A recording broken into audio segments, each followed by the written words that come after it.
I was 16 when I made the Princess Diaries. Oh, iconic. Iconic.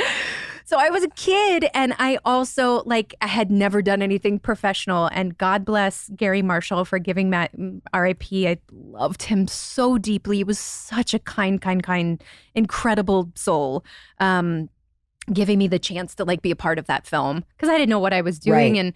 But I had so much fun, and I remember thinking oh yeah, if I can be around other young people and we're all making this thing together. It was like summer camp. I'm I want to do more of this for sure. So that was also 2000, shortly after that, I would say that early that next year after the Backstreet Boys NSYNC run in 99. And then just the Princess Diaries. Then just the no Princess big deal. Diaries. No big deal. No big deal. And then when did A Walk to Remember come around? Right after that. Yeah. Yeah. I mean, that was heavy. Yeah. That was, I mean, it just, I remember watching that and just thinking your acting was, I am so impressed when people are great dramatic actors.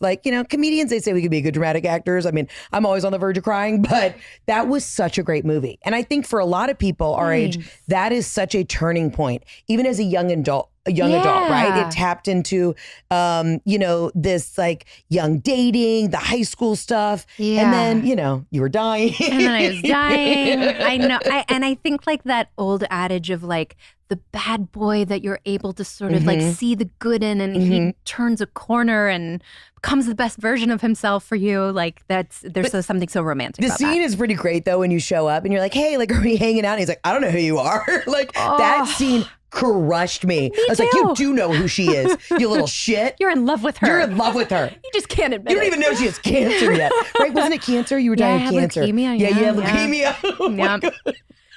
I can't. No, this is all funny to me. What was funny, and I'm probably spoiling something major for people who love the film, but because I remember having to do several iterations of. There's a scene where I just blurred out that I was sick, and I had to do several iterations of I have leukemia, I have cancer, I have because they weren't quite sure what they were going to land on, right? And it's pretty ridiculous now to think back that they had me do that. Yeah, they're just okay, we need a bunch of different alts. So callously, yes, about something life-threatening that is ultimately going to take this poor young woman's life. I'm okay. Now, in this next one, we just want you to scream I don't feel well. Totally.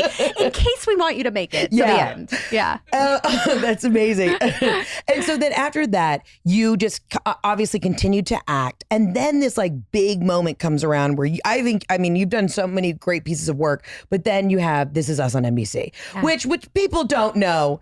Once you get that network show, baby, you are, you're an Architectural Digest next because you have the money for a great interior designer. Well, listen, so between A Walk to Remember and This Is Us, that was, oh my gosh, almost 15 years. Isn't that crazy? There was a lot of life, a lot of ups and downs, a lot of craziness that I think prepared me for the moment of this tremendous sort of shift in my life personally and professionally that allowed me to be open to this thing. We can go in extensively and talk about development and auditioning as an actor and whatnot, but there was the traditional pilot season here in Los Angeles, and there were about 4 years in a row where nothing was happening. There was no traction. I would audition for things. I would either get cast in something, we would make the pilot, and it wouldn't get picked up. Yeah. And it's a really defeating, soul-crushing exercise as an actor because so often your hopes are sort of buoyed by oh my gosh, this could be the thing I can imagine every day of my life. Yes, this experience that could potentially be spell out the next 5, 6, 7 years of my life and could change everything. And when things don't come to fruition, ultimately it's debilitating. Soul crushing. Yeah. And then my whole thing was you would never hear the no, right? Yeah. They would just string you along. And then eventually you'd see a Deadline article, who was cast in that role. Or they're already filming Yeah, or they're something. already filming it. And you're they went with a petite Asian man. That was not my role. Why did I audition for this? It's funny. I auditioned for This Is Us, for Chrissy's role. Yes, I heard that. Yes, I auditioned. And I could have been your mother. I know. And I'm just saying it's turned out the way it needed to turn out. But I remember when I got that I auditioned, I was like, I'm booking this. I am booking this. I'm going to show everybody that I'm a dramatic actress. I am booking this role. But it turned out the way it needed to, clearly. But, Totally. But I'm just glad that we're here now. I mean, we have our moment now. We have our moment now. Yes. What is that good network money like, though? I would just like to, what's the comfort level? I mean, look, I think we were sort of at the end of the idea of what network television is and could be. And so much even shifted over the course of while we were on television. I mean, our show started in 2016. Yeah. And so I feel like we were kind of like the dinosaur. Like we were at the tail end of like, you know, what network television once was. And now it just doesn't exist in quite the same way. I mean, we all our viewing patterns are different. What we watch our television on, how we watch it, like all of it has just changed so dramatically. So it's, we were incredibly lucky, and it was, I think, the most satisfying, creative, like artistic endeavor I've ever been a part of. I was grateful every day to go to work. We filmed here in Los Angeles, so I could like sleep in my bed at night. All-star cast.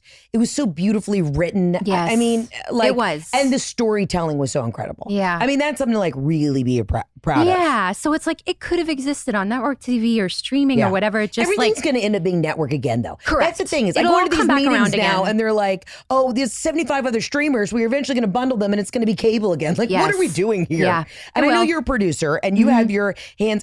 And I always try and like explain to people, I'm like, to survive in this business, you can't just do one thing. Yeah, you have to have your hand in a million different pots. Yeah, because you don't know where, you don't know what's going to stick. It's true. And on the producer side, you also don't know. It's like developing shit is a fucking grind. It is a grind. No one knows. You're not getting yeses. No one knows what's happening. People always I feel like are picking up a lot of stuff or just not picking it up from fear. It's really. It is a real practice in patience. It really is. I mean, you just won't hear anything for like 5 years, and then all of a sudden you get a call, and you're like, oh, I forgot I wrote this script, Totally. Was there anything that you ever auditioned for that now looking back, you're like, I definitely wasn't right for that? What? God, so many things. So many things. Or like, bitch stole my role,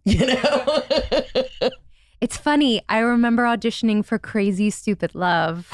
Yeah. And just being like, I loved that script and was so, I had worked with Dan Fogelman, who ended up going on to create This Is Us. I'd worked with him on Tangled. He wrote the movie Tangled. Oh, we also have to talk about that you're a Disney queen. We will get there. We will get to the Disney queen. And I remember like feeling like, oh, I have some sort of existing relationship there and loving this script. And then, I mean, I'm no Emma Stone, so that was never going to be my role, but being very disappointed that I didn't. I mean, to hook up that. though. I hooked up with Ryan Gosling. I was like, okay. I'm not gonna lie. I hate that bitch too. Shout out to Emma. Maybe she listens. We don't know. But yeah, I would be like, that was her role to have. Yeah, that was her role to have. For True sure. was.